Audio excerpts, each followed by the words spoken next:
Bonjour à tous et bienvenue dans cette 12e partie du chapitre Le plan repéré et les vecteurs. Alors dans cette partie on va voir comment reconnaître si des vecteurs sont collinéaires et aussi à quoi ça sert. Alors on va prendre 4 points A, B, C, D, 4 points du plan. Et on va dire que les vecteurs AB et CD sont collinéaires si et seulement si. Alors si et seulement si quoi? Eh bien si et seulement si les droites AB et CD sont parallèles. Je vous rappelle que des vecteurs collinéaires sont des vecteurs qui ont la même direction. Donc eh bien, les droites vont être parallèles. Voilà, je vous ai fait un petit dessin en dessous. AB et CD là sont deux vecteurs collinéaires. Ici, dans ce cas-là, c'est CD qui est égal à 2 fois AB.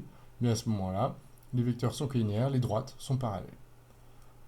Deuxième cas important, c'est si on n'a que 3 points. Et on va considérer les vecteurs AB et AC. Alors, à quelles conditions ils vont être collinéaires? Eh bien, si et seulement si, en fait, comme le petit point d'au-dessus, si et seulement si les droites AB et AC sont parallèles. Sauf que les droites AB et AC, elles ont un point en commun. Donc ça voudrait dire qu'en fait, ils sont tous sur la même droite.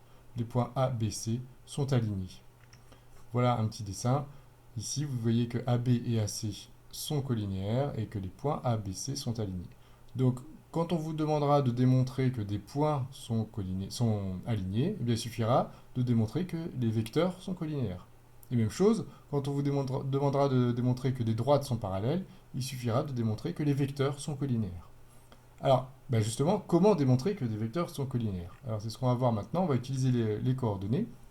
Donc on va prendre le vecteur u qui a pour coordonnée xy et le vecteur v qui a pour coordonnée x', y'. Alors ces deux vecteurs-là vont être collinéaires si on peut dire il y en a un qui est égal à quelque chose fois l'autre. Ce qui revient à dire qu'en fait les coordonnées sont proportionnelles. Alors comment voir si les coordonnées sont proportionnelles? En faisant par exemple le produit en croix, c'est-à-dire x fois y' est égal à x' fois y. Si on a ça, les vecteurs sont collinéaires. Donc x fois y' égale x' fois y, ça revient à dire en fait que x fois y' moins yx' est égal à 0. Donc pour démontrer que des vecteurs sont collinéaires, on fera ce calcul-là, on calculera x, y' moins yx', et puis on regardera si ça fait 0. Si ça fait 0, les vecteurs sont collinéaires. Si ça fait n'importe quoi d'autre, les vecteurs ne sont pas collinéaires.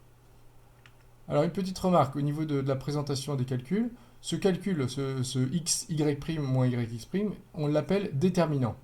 Et il est noté souvent comme ça avec des barres.